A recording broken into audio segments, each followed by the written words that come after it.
샬롬 샬롬 샬롬 샬롬 샬롬. 하나님 사랑합니다. 여러분 주 안에서 사랑합니다. 오늘 사도행전 24장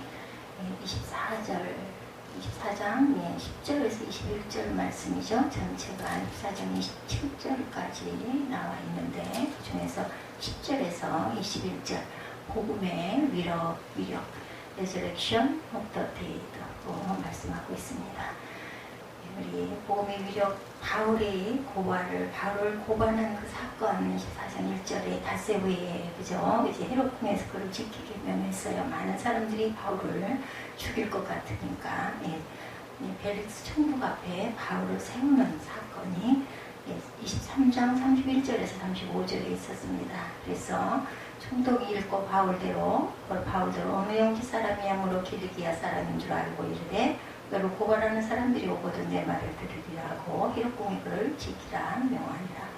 벨릭스 총독이 헤롯궁에다가 바울을 감금을 해놓지만 사실은 많은 민중들 앞에서 살해당할 것 같은 위험이 있었기 때문에 지키느라고 일단 보고를 하죠. 그래서 24장 1절에 닷새후에 대제사장 아나니아가 어떤 장로들과 한 변호사와 더둘러와 함께 내려와서 총독 앞에서 바울을 고발합니다. 바울을 부르면 더둘러가 고발하여 이르되 이렇게 시작이 됐죠. 1절, 2절 함께 봤습니다. 바울을 부르면 더둘러가 고발하여 이르되 벨릭스 각하여 우리가 당신을 힘입어 태평을 누리고 또 이 민족이 당신의 선견으로 말미암아 여러 가지로 개선된 것을 우리가 어느 모양으로나 어느 곳에서나 크게 감사하나이다. 당신을 더 괴롭게 아니하려 하여 우리가 대감히 여짜옵나니 관용하여 들으시기 원합니다. 이렇게 이제 시작을 하죠. 더둘러가 고발하는 그 내용이 쭉 8절까지 당신이 친히 그를 친문하시면 우리가 고발하는 이 모든 일을 아실 수 있으리이다. 유대인들도 이에 참가하여 이 말이 옳다고 주장을 하죠. 9절에 보면 바울이 10절부터 변명을 합니다. 총독이 바울에게 머리로 표시하여 말하라 합니다. 이제 네가 대답해라. 그가 대답하여 당신이 열해 전부터 이 민족의 재판장된 것을 내가 알고 내 사건에 대하여 기꺼이 변명하나이다. 자신의 입장을 얘기합니다. 당신이 아실 수 있는 바와 같이 내가 예루살렘에 예배하러 올라간 지 열 이틀밖에 안 되었고 그들은 내가 성전에서 누구와 변론하는 것이나 회당 또는 시중에서 무리를 소독하게 하는 것을 보지 못했다. 이제 나를 고발하는 모든 일에 대하여 그들이 능히 당신 앞에 내세울 것이 없습니다. 나는 며칠 되지도 않았고 내가 회담에서 어떤 사건을 일으킨 일이 한 번도 없다라는 거죠. 14절에 그러나 이것을 당신께 고백하리다. 나는 그들이 이단이라는 도를 따라 조상의 하나님을 섬기고 율법과 선지자의 글에 기록된 것을 다 믿으며 그들이 기다리는 바 하나님께 향한 소망을 나도 가졌으니 곧 의인과 악인의 부활이 있으리라 합니다. 나는 부활을 믿습니다 라고 얘기를 하죠. 바리새인들과 사두개인들이 나뉘어서 소동을 부렸던 사건 23장에 그 얘기를 또 합니다. 이것으로 말미암아 나도 하나님과 사람에 대하여 항상 양심의 거리낌이 없기를 힘쓰나이다. 여러 해 만에 내가 내 민족을 구제할 것과 재물을 가지고 와서 드리는 중에 내가 결례를 행하였고 모임도 없고 소동도 없이 성전에 있는 것을 그들이 보았나이다. 그러나 아시아로부터 온 어떤 유대인들이 있었으니 그들이 만일 나를 반대할 사건이 있으면 마땅히 당신 앞에 와서 고발하였을 것이요. 그렇지 않으면 이 사람들이 내가 공의 앞에 섰을 때 무슨 옳지 않은 것을 보았는가 말하라 소서. 만약에 내가 소동 부리는 사건이 있었으면 그들 앞에서 그들이 여기 와서 그것을 그 진상을 언제 어떻게 했는지를 말하라 하소서. 21절에 오직 내가 그들 가운데 서서 외치기를 내가 죽은 자의 부활에 대하여 오늘 너희 앞에 신문을 받는다고 한 이 한 소리만 있을 따름이니라 하니 벨릭스가 이 도에 관한 것을 더 자세히 아는 거로 연기하여 이르되 천부장 루시아가 내려오거든 너희를 처결하리라 하고 백부장에게 명하여 바울을 지키되 자유를 주고 그의 친구들이 그를 돌보아 주는 것을 금하지 말라 하니라. 이제 그 부분에 대해서 부활에 대해서 잘 아는 벨릭스가 이도에 관한 것을 내려와서 나에게 얘기할 때까지 이 사람에게 자유를 주고 친구들도 만나게 해줘라. 이렇게 판단을 하죠. 그래서 바울이 감옥에 갇혀 지냅니다. 24절부터 27절까지 보면 수일 후에 벨릭스가 그 안에 유대 여자 드루실라와 함께 와서 바울을 불러 그리스도 예수 믿는 도를 듣습니다. 바울의 의와 절제와 상처하면 심판을 강론하니 벨릭스가 두려워하여 대답하되 지금은 가라 내가 틈이 있으면 너를 부르리라 하고 심판에 대한 것이 겁이 난 거예요. 그래서 동시에 또 바울에게서 돈을 받을까 하라는 거로 더 자주 불러 같이 이야기하더라. 혹시 나에게 뭘 좀 주지 않을까? 이런 거 좋지 않은 생각을 하죠. 27절에 이태가 지난 후 보르기오 베스도가 벨릭스의 소임으로 이어받으니 벨릭스가 유대인의 마음을 얻고자 하여 바울을 더 가두어 두죠. 2년을 이렇게 해서 끌고 가고 이동안 바울은 열심히 전도를 하죠. 바울은 이제 가이사라에서 로마 백정들의 보호 아래 유대인들의 폭행으로부터 안전하게 보호를 받습니다. 그렇죠? 우리가 함께 읽은 것처럼 바울은 가이사라에서 2년간의 감금 생활을 하게 되고 그동안 그는 존경받고 방문객을 맞을 수도 있었고 그의 복음의 전도의 소명을 감당할 만큼 자유를 누리면서 지냅니다. 바울은 주님의 약속의 말씀을 기억했고 말씀의 성취를 인내하며 기다릴 수가 있었죠. 유대인들의 송사에 대해서 자세히 주석을 한번 봅니다. 1절에서 9절 우리가 함께 읽었습니다. 대제사장 아나니아의 고소가 1절에 있죠. 사내들이는 정식으로 바울에 대한 소송을 제기합니다. 그들의 고소 내용은 바울이 신성한 성전을 모독했기 때문에 이 사건은 법으로 다스려야 한다는 것이죠. 대제사장 아나니아는 장로들과 함께 이 고소 내용을 보다 잘 진술하려고 변사인 더들로를 고용해서 더들로가 얘기하죠. 바울을 부르며 더들로가 고발하여 이르되 이렇게 2절에 말하고 있습니다. 아나니아에 대해서 사도행전 23장 2절에 보면 대제사장 아나니아가 바울 곁에 서 있는 사람들에게 그 입을 치명했어요. 그렇죠? 유대인의 장로 마가복음 15장 1절에 보면 새벽에 대제사장들이 즉시 장로들과 서기관들 곧 온 공회와 더불어 의논하고 예수를 결박하여 끌고 가서 빌라도에게 넘겨주었다. 제사장들이 아주 큰 힘을 갖고 있어요. 장로들도 마찬가지죠. 그래서 예수님을 빌라도에게 넘겨주는 그런 일을 감당했던 사람들이다. 더들로의 송사가 나옵니다. 3절에 보면 벨릭스에 대한 아첨으로 시작을 하죠. 쭉 얘기합니다. 그죠? 벨릭스가 아카야 우리가 당신의 인문과 태평을 누리고 민족이 당신의 성전으로 말미암아 여러 가지로 개성된 것을 우리가 어느 모양 일어나 오는 곳에서는 크게 감사합니다. 감언이설을 합니다. 당신을 더 괴롭게 아니하리 하여 우리가 대강 여짜옵나니 관용하여 들으시기를 원합니다. 얘기하겠습니다. 우리가 본 이 사람은 전염병 같은 자라 천하에 흩어진 유대인들을 소요하게 하는 자요 나사렛 이단의 무두머리라. 그가 또 성전을 더럽게 하려 함으로 우리가 잡았습니다. 당신이 친히 그를 신문하시면 우리가 고발하는 이 모든 일을 아실 수 있나이다. 유대인들도 이에 참가 이 말을 옳다 주장하죠. 그래서 총독이 바울에게 이제 네가 말이라 라는 이야기가 쭉 이어졌었습니다.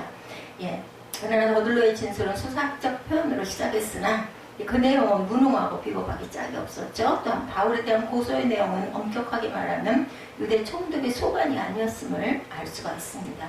더들로는 바울을 유대인들을 소욕해 하고 나사렛 이단의 괴수며 성전을 모독했노라 5절에 나타나죠. 그러나 이 고소 내용은 후에 바울이 로마에서 재판을 받게 될 일을 암시해주고 있습니다. 더들로의 고소를 듣고 유대인들은 이 송사의 내용이 옳다고 주장하죠. 그 후에 바울은 답변할 기회를 얻게 되죠. 총독이 네가 할 말 있으면 해라 라고 얘기하죠. 바울의 세 번째 변명이 시작이 됩니다. 10절부터 나와 있죠. 총독이 바울에게 머리로 표시하여 말하라니 그가 대답하되 당신 여러 해 전부터 이 민족의 재판장인 것을 내가 알고 내 사건에 대하여 기꺼이 변명하나이다. 당신이 아실 수 있는 바와 같이 내가 예루살렘에 예배하러 올라간 지 열이 이틀밖에 안 되었고 그들은 내가 성전에서 누가 변론하는 것이나 회당 또는 시중에서 무리를 소동하게 하는 것을 보지 못하였으니 이제 나를 고발하는 모든 일에 대하여 그들의 능히 당신 앞에 내세울 게 없습니다. 아무런 문제가 일이 없었습니다. 라고 이야기합니다. 이 고소 내용은 후에 바울이 로마에서 재판을 받게 될 일에 대한 것들이죠. 더들로의 고소를 듣고 유대인들은 이 송사가 옳다고 말하고 그 후에 바울은 대답할 기회를 얻고 이렇게 쭉 얘기합니다. 거짓말의 정의에 대해서 요한 1서 2장 21절에 내가 너에게 쓰는 것은 너희가 진리를 알지 못하기 때문이 아니라 알기 때문에 또 모든 거짓은 진리에서 나지 않기 때문이라.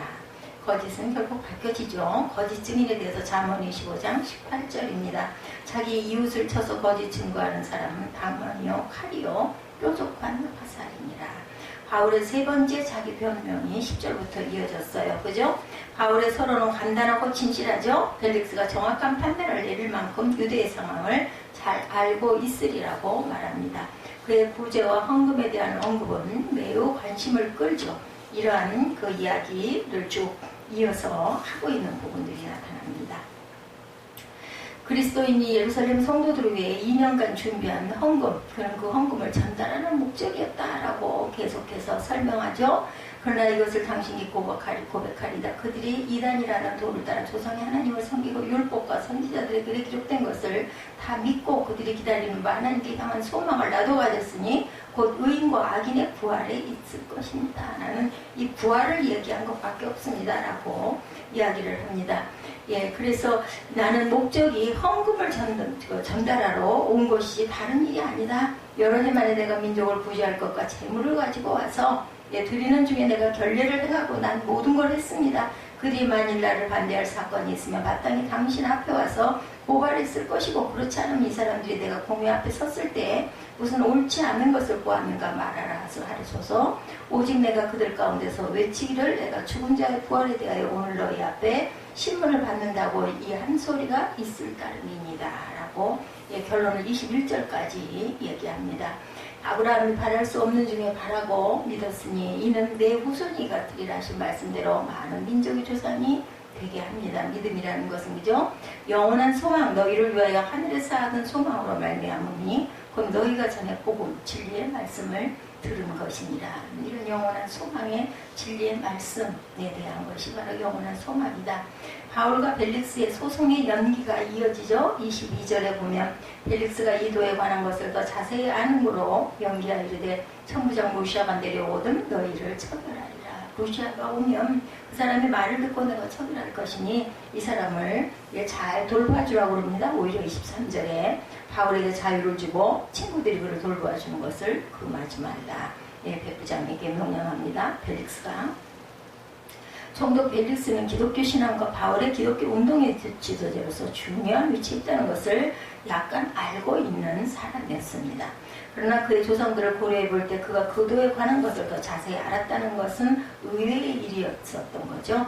그 일에 대한 한 가지 가능성은 그가 그의 아내인 드루실라로부터 그 지식을 얻고 알고 있었다라는 것이 24절에 수일 후에 벨릭스가 그 안에 유대 여자 드루실라와 함께 와서 바울을 불러 그리스도 예수 믿는 도를 듣죠. 이런 사건이 있습니다. 벨릭스는 일단 천부장 루시아가 내려오면 이 일을 처결하기로 하고 소송을 연기하고 바울을 감금하여 두죠. 바울이 무죄한 것은 확실했지만 석방을 일단 유보시킵니다.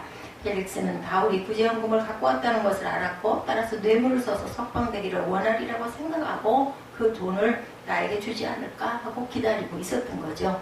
그래서 결국 2년의 기간 동안 자유를 누리며 친구들의 방문을 받을 수가 있게 됩니다. 하나님의 그 섭리입니다.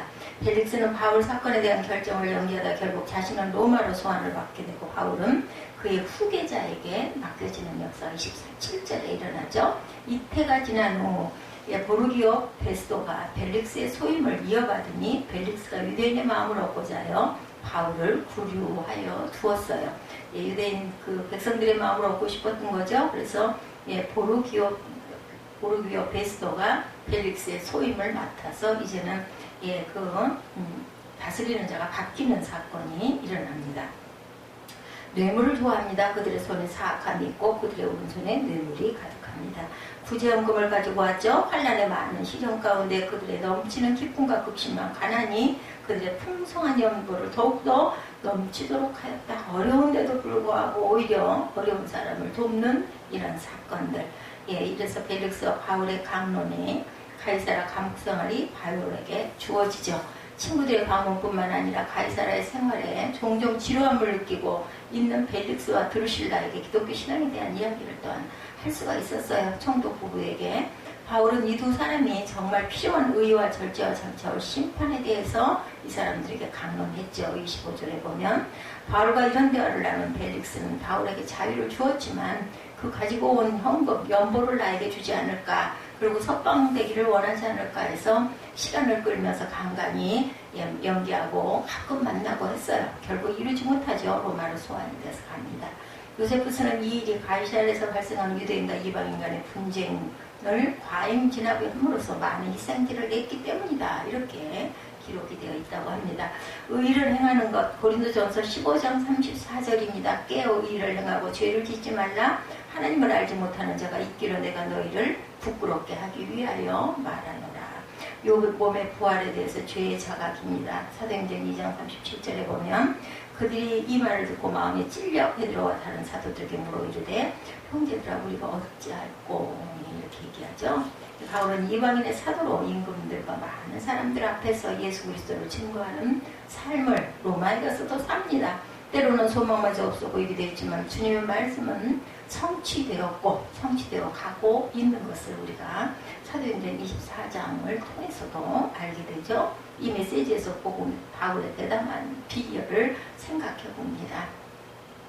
그는 복음을 따라 살았고 마땅히 해야 할 말을 했기 때문이죠. 또한 사람을 두려워하지 않았고 주님을 두려워하는 삶이 그 비결입니다.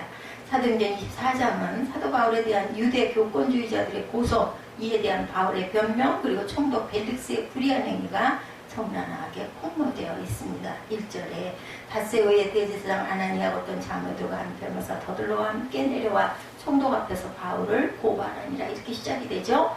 유대 교권주의자들은 하나님의 참된 종 바울을 해치려고 가이사랴까지 악착스럽게 따라옵니다. 더구나 소위 대제사장이라는 인물이 예루살렘 성전에서 자기의 인물을 내버려 두고 법정에서 고소인 노릇을 하려 드는 것은 수치스러운 일이죠.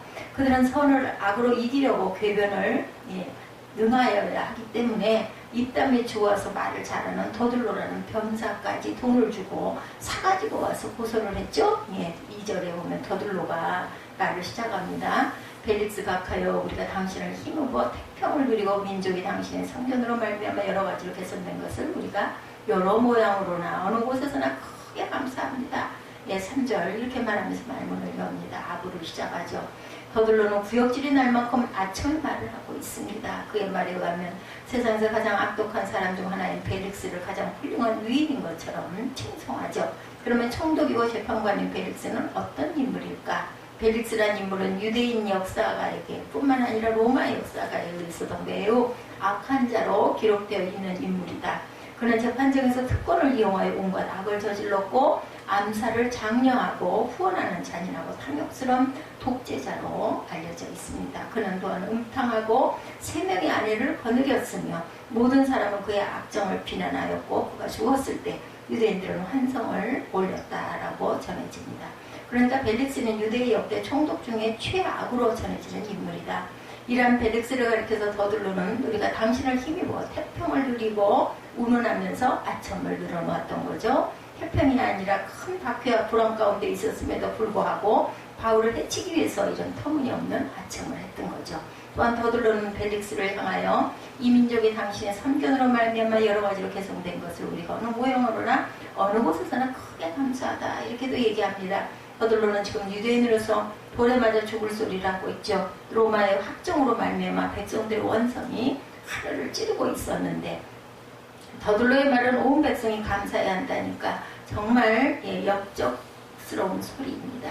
이렇게 그들은 사도 바울을 죽이기 위해서 민족적 양심도 애국심도 팔아먹고 맹로와 같은 말을 했던 거죠. 그러면 그들이 주장하는 바울의 죄목은 무엇일까? 5절 6절에 우리가 본 이 사람은 전염병 같은 자라. 천하에 흩어진 유대인들을 다 소유하게 하는 자요 나사렛 이달의 우두머리라. 그가 또 성전을 더럽게 하려 함으로 우리가 잡았다, 이렇게 얘기하죠. 그래서 더들로는 바울을 가리켜서 천하를 쏟아내게 하는 전염병자다. 이 죄목은 로마의 관원을 자극하기에 충분한 죄목이었습니다. 왜냐하면 당시 로마 정부는 식민지 정책에서 상당히 관대했으나 소유만은 매우 엄격하게 다스렸고 그 주모자는 엄벌에 처해 있었죠. 그래야만 제국 로마가 질서를 유지할 수 있었기 때문입니다. 간교한 유대인들은 이 점을 잘 알고 거짓으로 바울을 모함하죠. 그러나 사실인즉 소유를 일으킨 자는 바울이 아니라 언제나 유대인들이었습니다.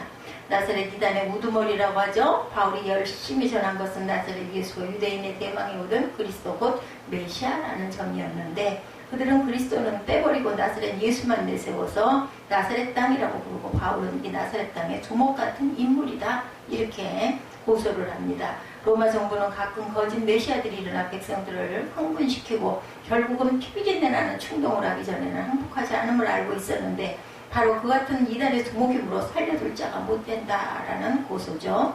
성전을 또한 더럽힌 자라고 합니다. 제사장들은 사두개인들이었고 사두개인들은 로마에 협조하는 자들이었습니다. 성전을 더럽혔다는 것은 바로 제사장들의 권위와 율법을 어긴 것이고 로마의 협조는 사두개인들을 멸시했다는 것은 곧 로마에 대한 반역행위나 마찬가지이므로 이 바울이라는 자를 엄하게 다스려야 한다.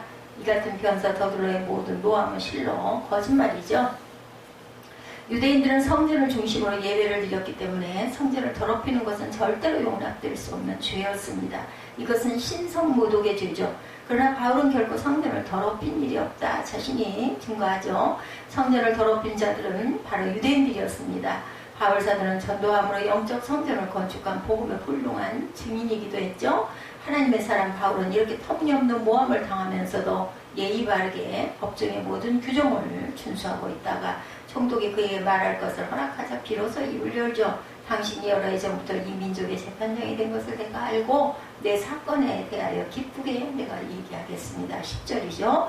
총독은 유대나라와 그들의 종교 유대 민족의 기질과 정신을 잘 아는 사람이었습니다. 그러므로 당신의 공정한 판단을 기대하면서 총독의 분명하고 공정한 판단을 요청합니다. 11절에서 13절에 당신이 아실 수 있는 바와 같이 내가 예루살렘에 예배하러 올라간 지 12일밖에 안 됐대. 열이틀밖에 안 되었고 그들은 내가 성전에 누가 변론하는 것이나 회당과 또는 시중에서 무리를 소동케 하는 것을 보지 못하였으니 이제 나를 고발하는 모든 일에 대하여 그들이 능히 당신 앞에 내세울 것이 아마 없을 것입니다. 이 같은 바울의 말은 양심이 맑은 사람의 한편으로 사실을 사실대로 말하고 있었습니다. 바울이 예루살렘에 온 지는 12일에 불과한데 그중 6일은 죄수와 옥중에 갇혀 있었죠. 뿐만 아니라 바울은 예루살렘에서 조용하고 평화스럽게 행동했습니다. 그러니 바울이 소요를 일으켰다는 것은 사실 무근이죠. 14절에서 16절에 보면 그러나 이것을 당신께 고백하리이다. 나는 저희가 이단이라는 도를 쫓아 조상의 하나님을 섬기고 율법과 선지자들의 글에 기록된 것을 믿고 저희의 기다리는 바 하나님께 향한 소망을 나도 가졌으니 곧 의인과 악인의 구할이 있으리라 함이라. 이것을 기나여 나도 하나님과 사람들에 대하여 항상 양심에 거리낌이 없기를 힘쓰노라. 이렇게 말합니다. 지혜를 가지고 모든 것을 다 깨달은 것처럼 착각하고 있다는 거죠. 사람들이 스스로 지혜롭게 여기는 것은 상대적 지혜로움 때문이라는 겁니다. 사람들이 스스로 남들보다 어떤 부분에서 지혜로움을 인정하게 되면 자기가 모든 부분에서 지혜로운 줄로 착각하죠. 그리고 주변 사람들보다 지혜로운 자기가 모든 사람보다 지혜로운 줄로 착각합니다. 이것이야말로 미련함이라는 겁니다. 반복해서 잘못을 저질러서는 안 된다는 거죠. 하나님께서는 우리들에게 항상 온전하게 하라고 말씀하고 계십니다. 이 부분을 우리가 함께 다시 한번 살펴봅니다.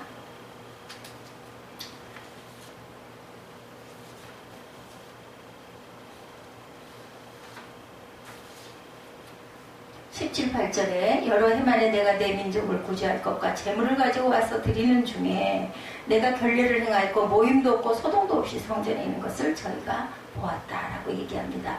바울은 소동의 주모자이기는커녕 예루살렘의 가난한 자들을 위하여 여러 교회로부터 거액의 구제금을 가지고 와서 구제 활동을 했고 결례를 행하면서 꼬박 율법을 지켰는데 성전에서 잘못된 일을 한 적이 나는 없다라고 이야기를 하는 거죠. 여기까지 말하고 나서 바울은 그래도 나를 반대할 사건이나 옳지 않은 것을 보았으면 말해보소서 하면서 떳떳하게 자신의 결백을 주장하는 부분을 말하고 있습니다. 변사 더들로와 바울의 변호를 자세히 듣고 난 총독 벨릭스는 기독교에 관한 것을 상세히 알고 바울이 무시하는 것을 알고는 몇 가지 관대한 조처를 내는 게 바로 23절이죠. 바울을 지키되 자유를 주며 친구들이 그를 돌보아주는 것을 금하지 말라.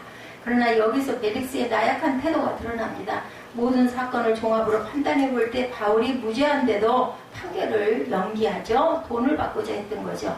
그의 아내 드루실라와 함께 바울을 불러 예수 믿는 도에 대해서 듣습니다. 아내 드루실라가 그 예수에 대해서 많이 알고 있었던 거죠. 바울은 이 불의한 총독 부부에게 의와 절제와 장치가 오실 심판을 강론합니다. 바울은 총독 부부에게 예수 그리스도를 믿음으로 얻게 되는 도리를 말하고 성령의 힘으로만 절제와 성결 생활이 가능하다라고 말합니다. 벨릭스의 아내 드루실라는 남의 유부녀인데 그녀의 미모를 타면서 벨릭스가 빼앗은 저자였습니다. 바울은 이러한 그 탕남 탕녀에게 복음뿐만 아니라 장차 있을 하나님의 두려운 심판을 경고하죠. 이 같은 바울의 설교를 듣고 벨릭스는 두려운 생각이 들죠. 그러나 회개하지는 않습니다. 그래서 지금은 가라 내가 틈이 있으면 너를 부르리라 25절에 하고 회개를 연기합니다. 그리고 바울에게 뇌물이라도 받을 수 있을까 해서 자주 불러서 얘기를 듣고 다시 한편으로는 유대인의 마음을 얻고자 하여 죄 없는 바울을 2년 동안이나 구류시켜두는 잘못을 저지릅니다. 그런데 이 2년 동안 바울은 열심히 하나님의 나라를 전파하죠. 우리가 보니 이 사람은 전염병 같은 자라 천하에 흩어진 유대인들이 소유하게 자요 나사렛 이단의 우두머리라. 이 말은 변사 더둘러가 벨릭스 총독 앞에서 바울을 고소한 내용입니다. 물론 이 말은 바울을 종교적, 사회적, 정치적으로 정죄하기 위한 모함이죠. 이 말 가운데 우리는 복음의 진면목을 찾아볼 수가 있습니다. 복음의 전염성, 이 사람은 전염병이라고 하면 순식간에 기하급수적으로 번져가는 복음운동의 확산을 두고 말합니다. 연병과 같은 전염병이 순식간에 번져가는 것처럼 복음이 그렇게 빨리 퍼져나가는 것에 대한 말이죠. 복음은 12제자에서 3,000명, 5,000명으로 예루살렘에서 유대와 사마리아와 땅끝까지 힘차게 확산되어 갑니다. 복음의 위력은 복음을 듣는 사람마다 옛사람을 버리고 새사람이 되는 변화 현상의 특정 전염병처럼 번져갔다라는 거죠. 복음의 위력이 얼마나 대단한지 우리가 한번 두 가지 예화로 한번 봅니다. 1700년대 초에 자신의 불편한 여권을 남의 탓을 돌리며 욕지거리로 소일하던 영국에 젊은이가 있었어요. 그러던 그는 예수 그리스도를 구주로 영접한 후 딴 사람이 새 사람이 됩니다. 욕하는 대신 찬송했고 저주하는 대신 사랑했습니다. 무엇보다 자신이 체험한 회심과 변화를 이웃에게 증거하죠. 그것도 모자라서 영국 전역에 다니며 복음을 증거하고 교통수단이 좋지 않은 가운데 미국에 7번이나 건너가 설교를 하고 7만 명의 그리스도인을 인도합니다. 이 사람은 바로 영국 위대한 설교자 조지 휘필드죠. 그리스도인은 자신의 신앙에 대하여 견고한 확신을 가지고 있어야 합니다. 그래서 누구 앞에서나 분명하게 말할 수 있어야 되겠죠. 과연 내가 누구를 왜 믿고 있는지를 고백하고 간증할 수 있을 때 우리의 신앙은 더 확실해지고 더 견고해집니다. 날 때부터 소경이었던 한 사람이 있었죠. 그런 소경이 나보다 소경이 보니 거짓 노릇을 하면서 하루하루 연명해 갑니다. 소경이다 보니까 그 소경 거지가 예수님을 만납니다. 예수님은 그 거짓 소경을 불쌍히 여기시고 고쳐주시죠. 침을 뱉어서 진흙을 눈에 발라주고는 실로암 연못에 가서 씻으라고 말하죠. 이 소경은 믿음으로 실로암 연못에 가서 눈을 씻었는데 정말 눈이 열려 보게 되죠. 이 소경이 눈을 뜨고 시력을 회복했을 때 사람들이 그게 어떻게 된 일이냐라고 물어봅니다. 그때 그 거지는 자기를 고쳐준 예수라는 분에 대해서 상세하게 설명하지 못하지만 다만 분명한 것은 말할 수 있다. 요한복음 9장 25절이죠. 그가 죄인인지 내가 알지 못한 한 가지 아는 것은 내가 소경으로 있다가 지금은 봅니다. 그는 예루살렘이 이미 알려진 소경 거린이었는데 지금 눈을 뜨고 정상인처럼 되었으니 아무도 그 사실에 대해서 아니다라고 얘기할 사람이 없죠. 이렇게 체험적인 증언이 가장 힘이 있고 사람들을 가장 설득할 수 있는 그런 때가 있죠. 바울은 자기 신앙에 대하여 굳은 확신과 자신감을 가진 사람이었습니다. 비록 동족들에게 고난을 당하고 험악한 인생길을 가고 있지만 그것에 대해서 조금도 후회가 없었습니다. 오히려 예수 그리스도를 만난 사실이 분명했죠. 그의 마음에 생긴 천국에 대한 소망이 확실했습니다. 또한 하나님의 선명한 부르심이 있었습니다.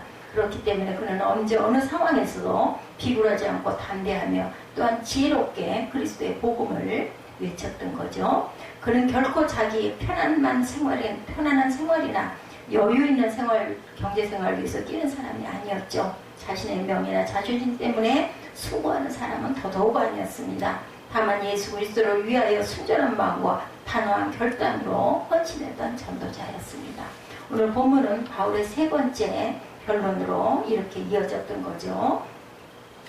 우리가 항상 하나님께서 우리에게 모든 것들을 주신다라는 것, 그리고 감사한다라는 것을 잘 생각해야 되겠습니다.